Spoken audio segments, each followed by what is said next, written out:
when I was in college, we had this guy come through and speak to us about free throws. Okay. So what is the one thing that everybody thinks about when they go to the free throw line? I hope I don't miss. Yep. So you're leading something positive with a negative. Mm-hmm. So you're almost manifesting that. So instead, I think about what it's going to be like when I make. Mm-hmm. So this gentleman was telling us to use a power word. Mm. So before you go through your routine, you look up the basket and you think of something that makes you feel warm, something that you love, something that excites you, something that encourages you, and use that. It could be your girlfriend, your wife, your mother, your pet, your brother, sister, something that just inspires like comfort, calm, strength in you. And that's a positive word.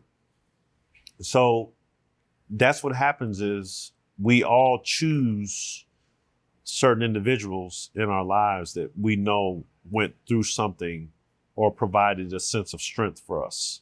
And when I was younger, when Tiara was born, I was 17 when she was born, and I remember running track in high school.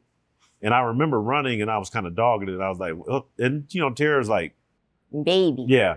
And I was like, what would she think of me if she saw me right now?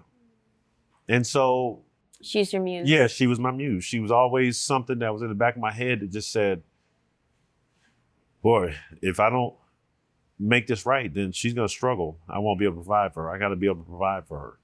What a blessing. Like somebody might say, like, Ray, you're so straight-laced and so like regimented and rigorous and so committed, and you have your readiness and you have so much dedication to your craft. And it was all built on the time and energy that you put into it.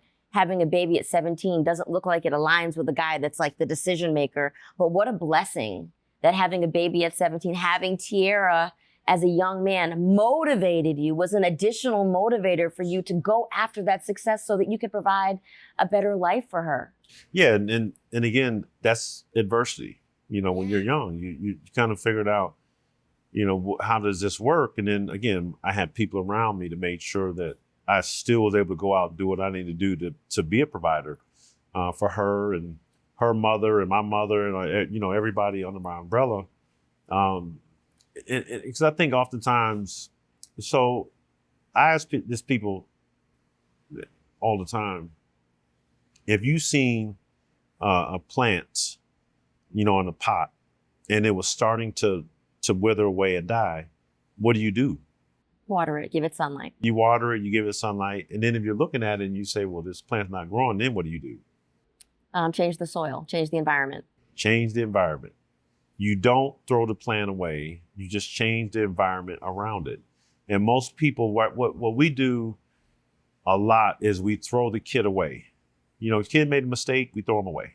We get rid of him. We say, oh, he was like, kids are just doing kid things. We always say, let's hope kids don't make mistakes that they can't reverse. Right, but we want to hold space for our kids to be able to make mistakes so that they can learn. Yes, you have to learn. And when they make a mistake, we don't throw them away.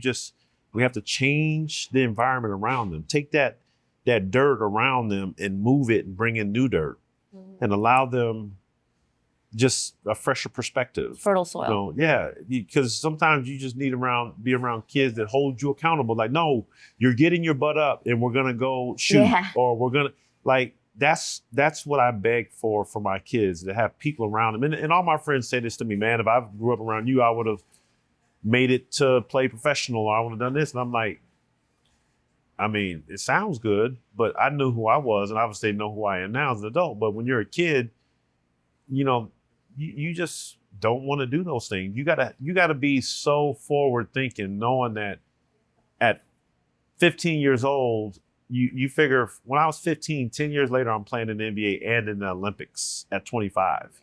And that was a time. Yeah. So for a 15-year-old, 15-year-olds have to think, this is a possibility for me if I fight and if I stick to, my goals and my desires, because from 15 to 25, that's not a long time. No. And kids don't realize just how close they are to their greatness. Yeah, they may not see it. Their parents may not see it. But as long as you kind of continue on your pathway, I don't know what my actual odds were to play in the NBA, but I'm sure they were like 0.00 something. And We don't care about odds. We care about God. Go ahead. yeah, but even those odds for kids today are the same. Right. Based on all the kids that are playing now, you got international kids that are getting drafted. You know, there's so many different avenues to make it to the NBA. So the odds might even be less. But every single day you get up and you eat right and you defer Practice. alcohol from drinking alcohol, and you practice and you work harder, and you get to practice early, and you Surround stay yourself late. with positive, Yeah. like-minded people. You go from 0.00 something to 1% to 2% to 3% to 30%. Your odds improve. To 80%. Now all of a sudden somebody's knocking at your door saying, you know, I want to represent you because you're about to be drafted. Only because you did the work. That's how you increase your odds.